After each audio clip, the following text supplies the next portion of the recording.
Good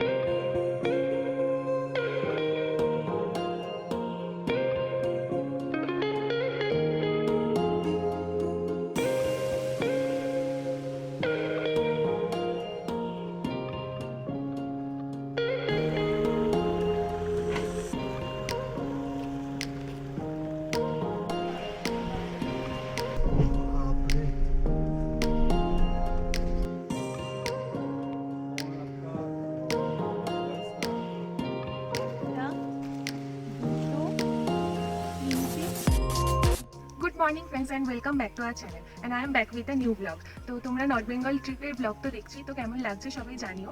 আর আজকে আমরা এখন রয়েছি অহলধারাতে। এই যে চারিপাশটা তোমরা দেখো, পুরো একদম চা বাগানে ঢাকা। আর আমাদের হোটেলটা পুরো একদম চা বাগানের মধ্যেই অবস্থিত।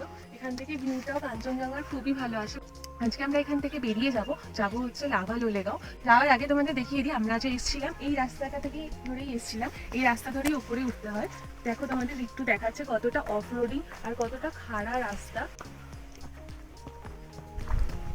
জাস্ট এই রাস্তাটা দিয়ে আমরা উঠেছিলাম, আমাদের বুলেরও ছিল বলে আমাদের অতটা প্রবলেম হয়নি। আর ওরাও ফোর হুইলার চালিয়েছে সিকিম টিকিমে, তো ওদের একটা এক্সপিরিয়েন্সও হয়ে গেছে। তোমরা যাদের ছোট গাড়ি রয়েছে তারা আমি সাজেস্ট করবো তো অন্তত এসো না, ভীষণই খারাপ রাস্তা। অন্য কোনো হোমস্টেতে থাকার যেখানে রাস্তা ভালো সেইখানে চেষ্টা করো। আর যদি পারো তাহলে ভাড়ার গাড়িতে আসতে পারো, বাট যাদের এক্সপিরিয়েন্স নেই তারা একদমই এরকম রাস্তায় এসো না, ভীষণই বাজে রাস্তা। তো আমরা হয়তো এই রাস্তা দিয়ে আবার যাব লাভা লোলেগাঁওয়ের দিকে। তো তোমাদের সাথে দেখা হচ্ছে রাস্তায়, তোমরা ব্লগটা কন্টিনিউ দেখতে থাকো। তোমরা দেখতেই পারছো চারিদিকটা কিরকম ভাবে মেঘ চলে এসছে। এই যে ওরা এখানে প্যাকিং করছে, এবার আমরা বেরিয়ে যাব এখান থেকে লাভা লোলেগাঁওয়ের দিকে। আর এই দিকটাও দেখো পুরো মেঘে ভর্তি হয়ে গেছে, মেঘ পুরো ভাসছে আর ভিজিবিলিটিও কমে গেছে, দূরে তো কিছু দেখাই যাচ্ছে না। দেখতে তো ভালো লাগছে কিন্তু ড্রাইভিং করা খুব ডিফিকাল্ট হয়ে যায়, বিকজ কোনো ক্লিয়ারিটি থাকে না রাস্তার। ফাইনালি আমরা বেরিয়ে পড়েছিলাম শিটং থেকে, আর আমাদের নেক্সট ডেস্টিনেশন ছিল লাভা। তাই জন্য আমরা বেশ সকাল সকালই বেরিয়ে পড়েছিলাম। আর তোমরা বাইরের ওয়েদারটা দেখেই বুঝতে পারছো, চারিদিকটা ছিল মেঘে ঢাকা, টোটালি ক্লাউডের মধ্যে দিয়ে আমাদের ড্রাইভ করতে হচ্ছিল। আর সেই জন্য আমরা যে রিসর্টটায় ছিলাম সেটার নামও মেঘবিতান, কেননা এটা সবসময় প্রায় মেঘেই ঢাকা থাকে। ভিডিওতে একদমই বোঝা যাচ্ছে না যে রাস্তাটা কতটা স্টিফ ছিল আর কতটা খারাপ ছিল। তো তার সাথে ছিল ওয়েদারের ডিসঅ্যাডভান্টেজ, তো আমাদের ড্রাইভ করতে বেশ অসুবিধা হচ্ছিল। আগের ভিডিওতে তোমরা দেখেইছো যে আমরা শিটং এসছিলাম কার্শিয়াং এর রাস্তা হয়ে, আর এখন লাভা যাওয়ার রয়েছে দুটো রাস্তা, একটা বিরিক হয়ে আর একটা কালীঝরা হয়ে। তো আমরা বিরিকের রাস্তাটা ধরবো না, কেননা শুনেছি ওটা বেশ স্টিফ রাস্তা। তো আমরা কালীঝরা হয়ে সেবকের রোডটাই ধরবো। তো তোমরা ভিডিওটা দেখতে থাকো।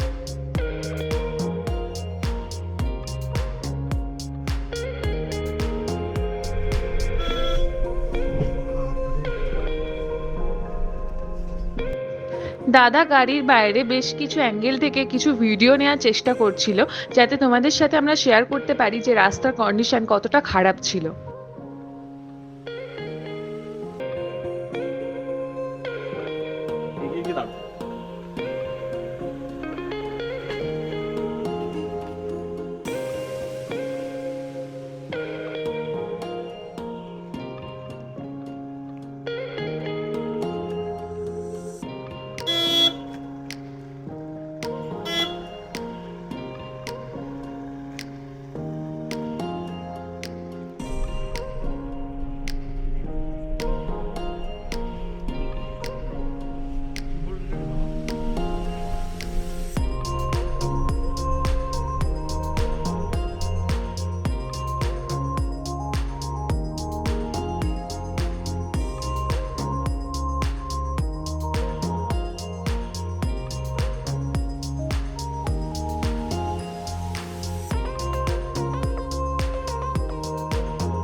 As you can see guys, রাস্তার কন্ডিশন কতটা খারাপ ছিল, যেমন সরু তেমনি খাড়া আর তেমনি নুড়ি পাথরে ভরা, টোটালি অফ রোড একটা রাস্তা।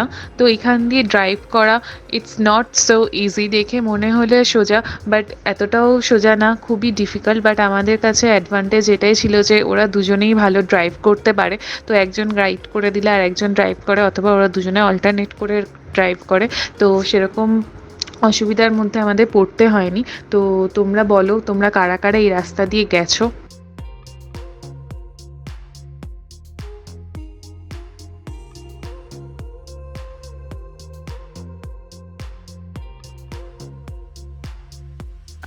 লাভা যাওয়ার পথে এক জায়গায় দাঁড়িয়েছিলাম। এইখান থেকে আমরা চা আর সকালে ব্রেকফাস্টটা করব। আর এখানটা জায়গার ভিউটা দারুণ সুন্দর, আর ওখানে বসার জায়গাও রয়েছে এখানে। আর ভিউটা তোমরা দেখো।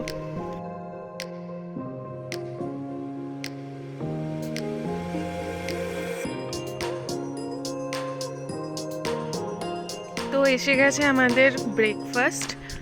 ব্রেকফাস্টে আমরা দারুণ ম্যাগি নিয়েছিলাম। বাঁদিকে তোমরা এখন যে ব্যারেজটা দেখতে পাচ্ছ সেটা হলো তিস্তা ব্যারেজ। আর এদিকে রোডের কন্ডিশন খুবই ভালো, তবে হ্যাঁ রাস্তাটা ছিল একটু ন্যারো। শিটং থেকে কালীঝরা যাওয়ার রাস্তার ডিস্টেন্স ছিল প্রায় 50 কিলোমিটারের মতো।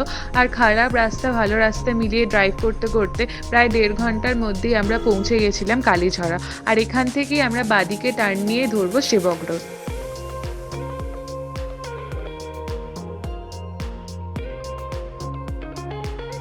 আর আমরা এখন রয়েছি সেবকের সেই জায়গাটায় যেখানে নর্থ সিকিমের ক্লাউড বাস্ট ইনসিডেন্টটা হওয়ার ফলে যোগাযোগ প্রায় বিচ্ছিন্ন হয়ে গেছিল। তবে হ্যাঁ, অ্যাফেক্টেড এরিয়াগুলো এখন অনেকটাই রিপেয়ার হয়ে গেছে। সোজা সোজা উপরে আমরা নিচ দিয়ে কোথায় যেন গেছিলাম? ত্রিবেণী, বড়ামাঙ্গুয়া।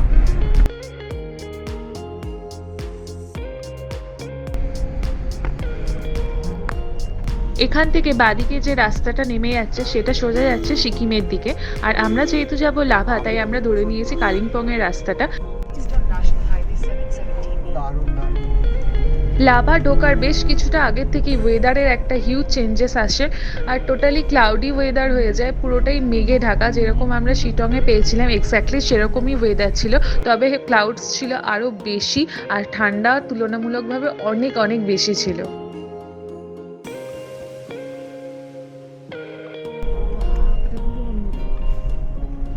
তোমরা সামনে দেখতেই পাচ্ছ যে কোনো ভিজিবিলিটি নেই, টোটালি সাদা ধোয়ার মতো লাগছে। ইমার্জেন্সি মেরে খুব কেয়ারফুলি ড্রাইভ করতে হচ্ছিল, অপোজিট থেকে যেহেতু অনেক গাড়িও আসছিল। তো তোমরা ভিডিওটা দেখে কীরকম লাগছে সেটা প্লিজ জানিও, আর যদি ভালো লাগে একটা লাইক অবশ্যই করো।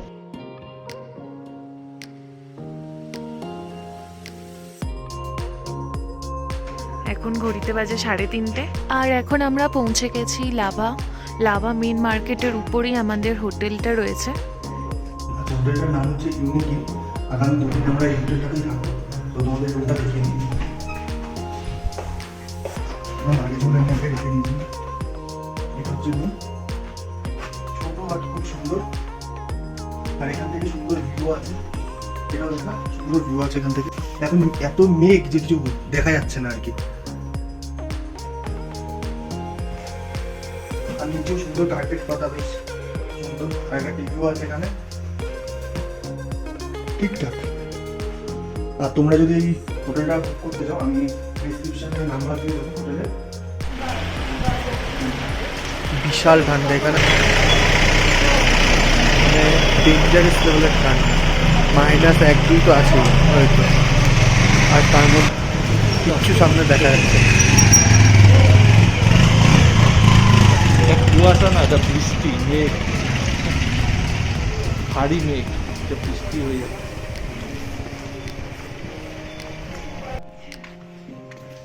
তো এখন হয়ে গেছে সন্ধেবেলা, আর আমরা একটু মার্কেট এক্সপ্লোর করতে বেরিয়েছি।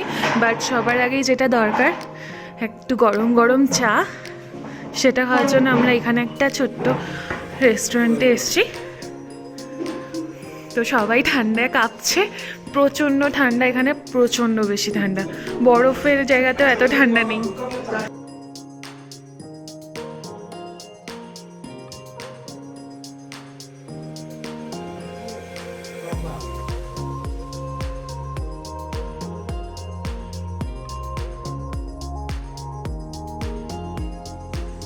চা আর মোমো খাওয়ার পরে আমরা সোজা চলে যাই মার্কেটে কিছু শপিং করতে। আর সবার ফার্স্টেই যে দোকানটায় আমরা ঢুকেছিলাম সেটাই ছিল হিউজ কালেকশন, সমস্ত উইন্টার আইটেমস লাইক টুপি, muffler, scarf, sweater, jacket, home ডেকোরেশনের জিনিসপত্র থেকে শুরু করে সমস্ত কিছুই ছিল। বাট এখানে প্রাইস ছিল অনেকটা বেশি, তাই আমরা এই দোকানটা স্কিপ করে দিই আর সোজা চলে যাই এর পাশেই একটা নেক্সট দোকান ছিল ওখানে। আর এটা লাভার হিডেন জেম বলা চলে, বিকজ এখানে অনেক কিছু আইটেমসের ভ্যারাইটি তো ছিলই, তার সাথে সাথে প্রাইস ছিল খুবই রিজনেবল। এখানে ইয়ার কাফ, জুয়েলারি, কিছু ডেকোরেশনের আইটেম, স্লিপার থেকে শুরু করে মেন্স অ্যান্ড ওমেন্সের অনেক হিউজ কালেকশন ছিল। তো এখান থেকে আমরা অনেক কিছু শপিং করি। এই যে রিট্টু এখানে কিছু আইটেমস চেক করে দেখছিল, কয়েকটা ওয়্যার করেও দেখছিল যে কীরকম লাগে। তো চলো তোমাদের এবার দেখাই যে আমরা এখান থেকে কী কী জিনিস কিনেছি। সো ফ্রেন্ডস, আমাদের এখানে কেনাকাটা কমপ্লিট হয়ে গেছে। আমরা এখানে প্রচুর শপিং করেছি, বেশ রিজনেবল প্রাইস ছিল। এই যে এখানে আমাদের সব রাখা রয়েছে, একটা, দুটো, তিনটে, চারটে, এখানে একটা, পাঁচটা তো জ্যাকেটে কিনেছি। আর এই যে এগুলো ইয়ার কাপ আর দুটো মাথা বাটি, একটা আমি অলরেডি পরে নিয়েছি আর একটা এটা। আর এটা রয়েছে একটা প্যান্ট, আর এখানে রয়েছে দুটো স্কার্ফ, মানে মাফলার টাইপ। এই যে আমাদের বিলিংও কমপ্লিট হয়ে গেছে, আর তোমরা দেখতেই পাচ্ছ 8,700 টাকা শপিং করে নিয়েছি গাইস। এরপরে তাড়াতাড়ি বাড়ি যেতে হবে। শপিং দিয়ে আজকে আমরা ব্লগটা এখানে শেষ করছি। আবার বাকি দিনের ভিডিওগুলো নিয়ে খুব তাড়াতাড়ি দেখা হবে। So by.